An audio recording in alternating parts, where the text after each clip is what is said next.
Hello and welcome to another one of our intern spotlights. I'm Kat and I'm one of our science communication interns.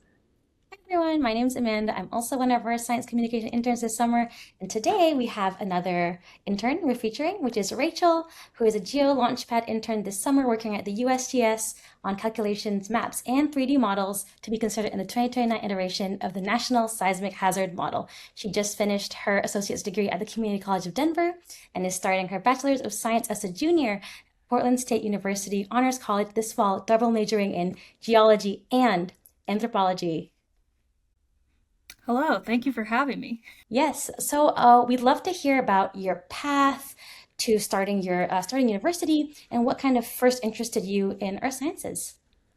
Oh, yes. So I am a non-traditional student. I went to school straight out of high school when I was like 17. I went to community college and it did not go well. I didn't really have like a specific interest. It just seemed like what everybody else was doing. So I went, and then being 17 years old and having free will, I really didn't end up finishing any of my classes except like history that I enjoyed being in. And it just, yeah, it did not work for me then. So I spent over 10 years in the workforce doing various jobs.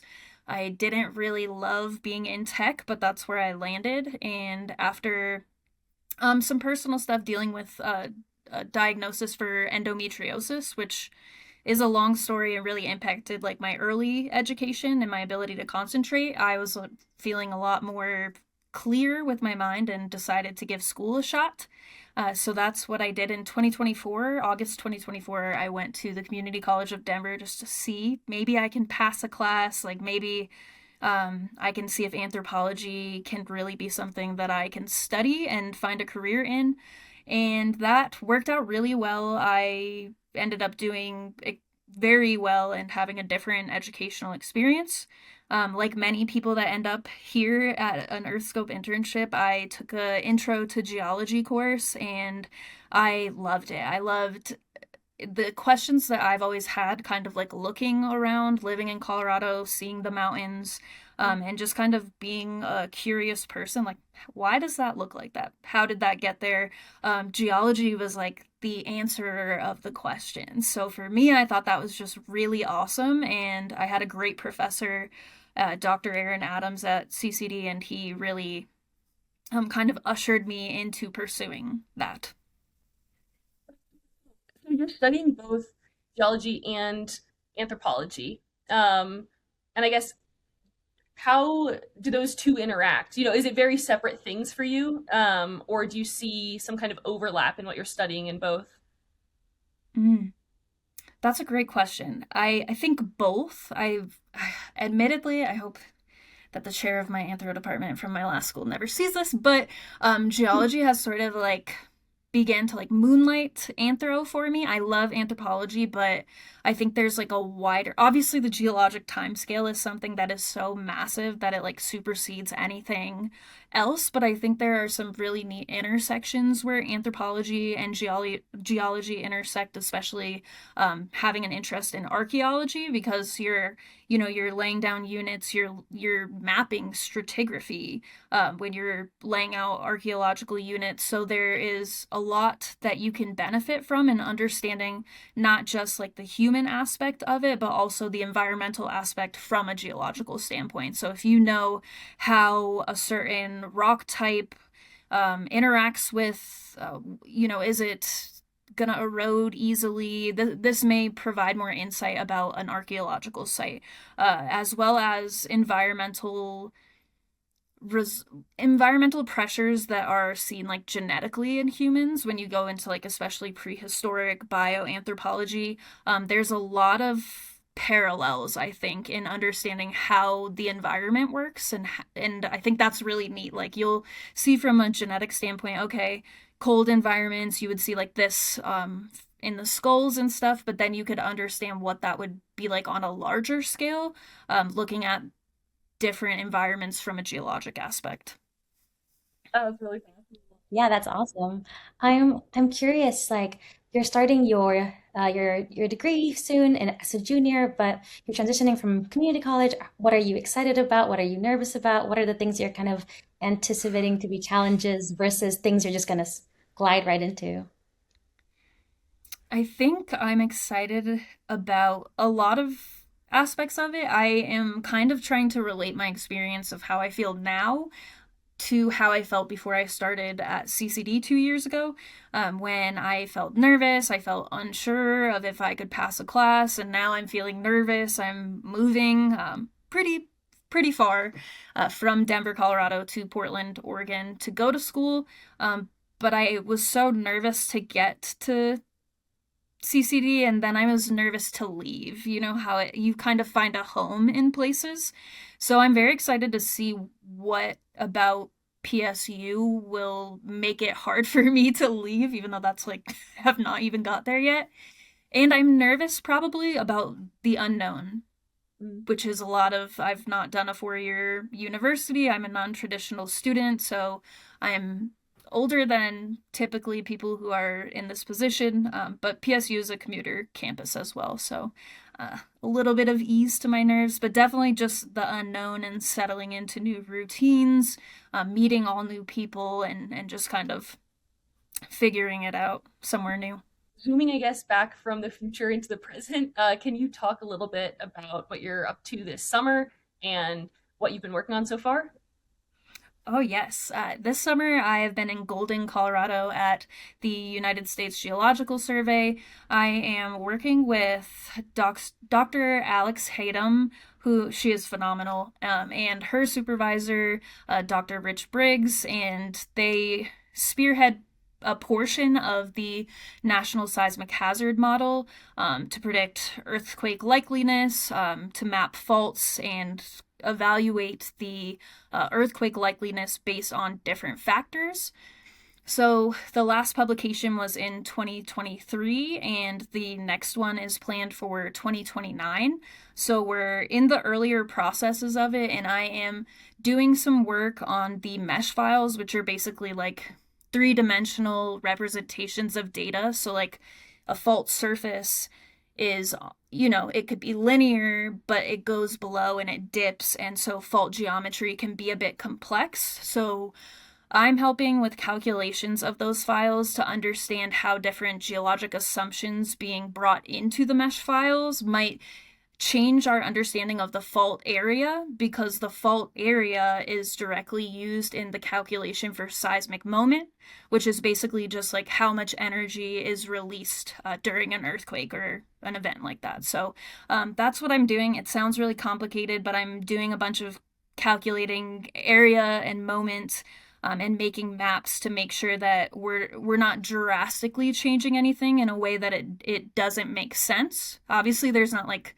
concrete fault geometry that we can compare to each of these, so it's just about like implementing measures that make it as accurate as possible. Oh, that's super interesting. No, that And sounds like really important work.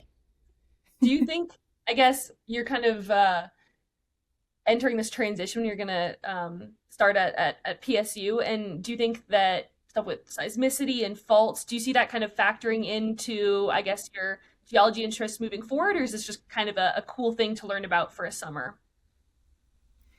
That is a very tough question because it feels like yes and no. I obviously have a summer working on. I now know far more about this than I did, and I have the tendency, everything in geology, I'm like, ooh, I want to do that. Ooh, that sounds really interesting. Like I could get behind that. Like I want to be in.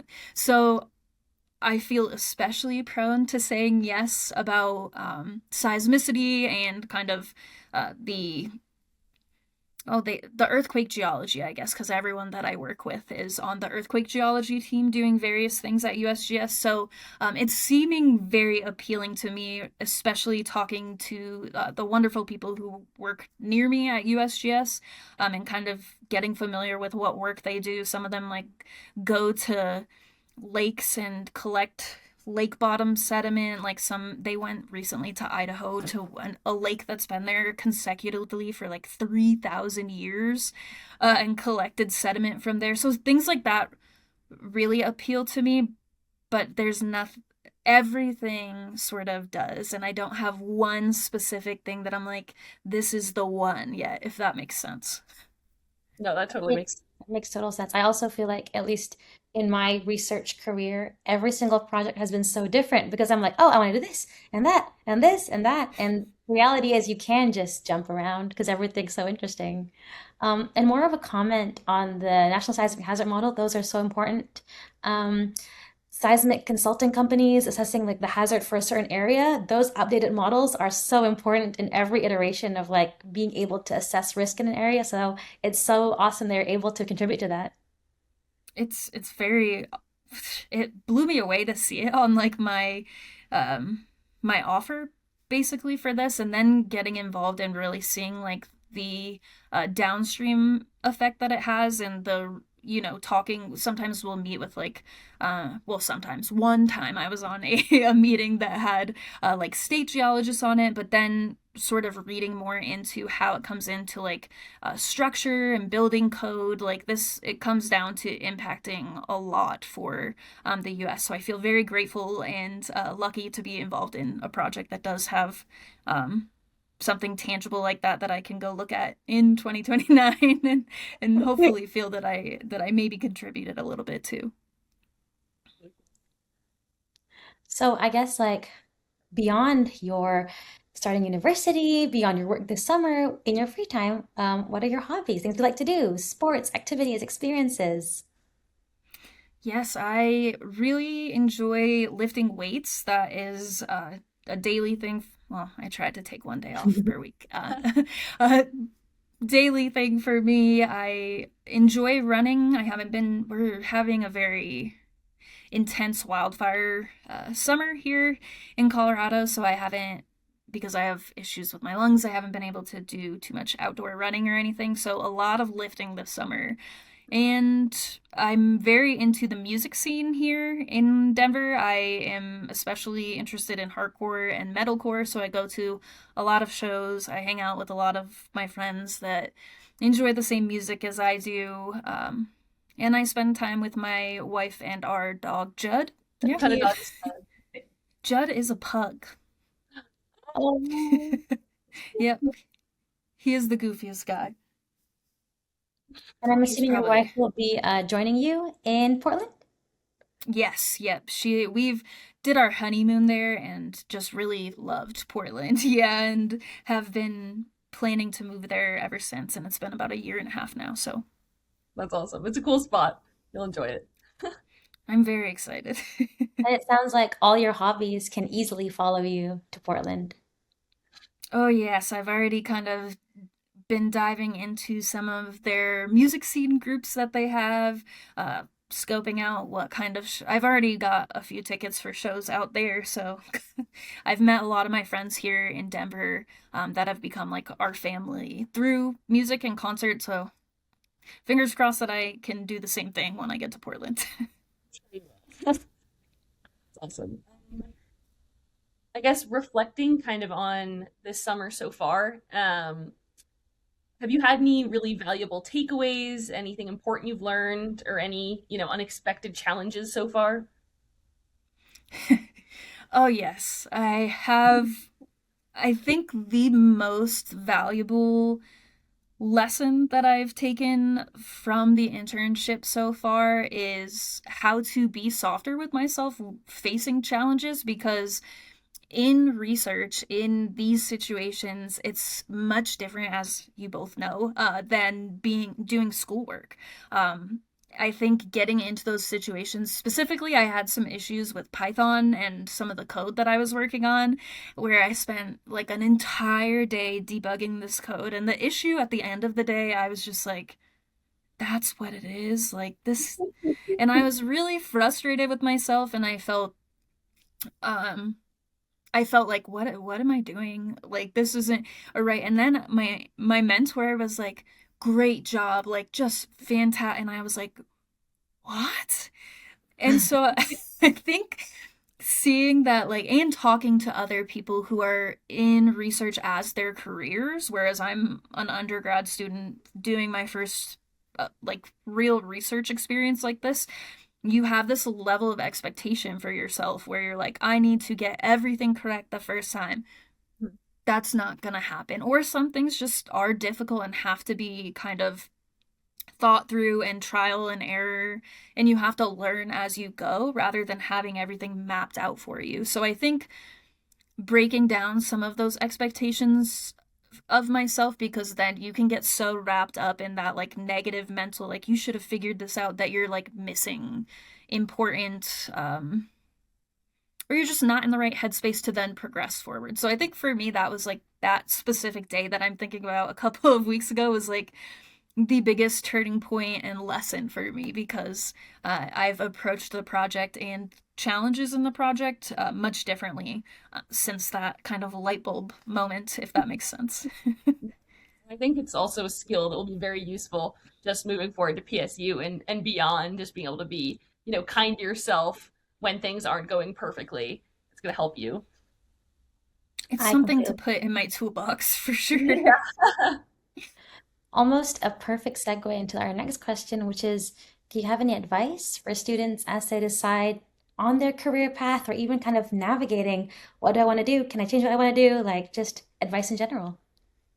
Oh, hop on to opportunities, even if you feel like I don't really know. Like when my geology professor showed me the internship, I was like, ooh, like I don't think that I would get picked for this. Like at the same time, if you don't get picked, you still applied, you went through the process. It's good to be exposed to like application processes and how you want to market yourself to those opportunities, but also you just don't know what will come of it. And the best, in my experience, the best and most rewarding situations come from throwing myself at situations like that where I'm like, ooh, I really don't know. This is like out of my comfort zone. Those always end up being like conference presentations, this internship, the things that I feel like kind of help push me forward the most and end up having the most return value, whether it be network connections, experience, skills, or all of them usually. All right. Well, thank you so much, Rachel, for joining us today. This was so wonderful and so cool to hear about your work. We're looking forward to hearing more from you. Thank you for joining us.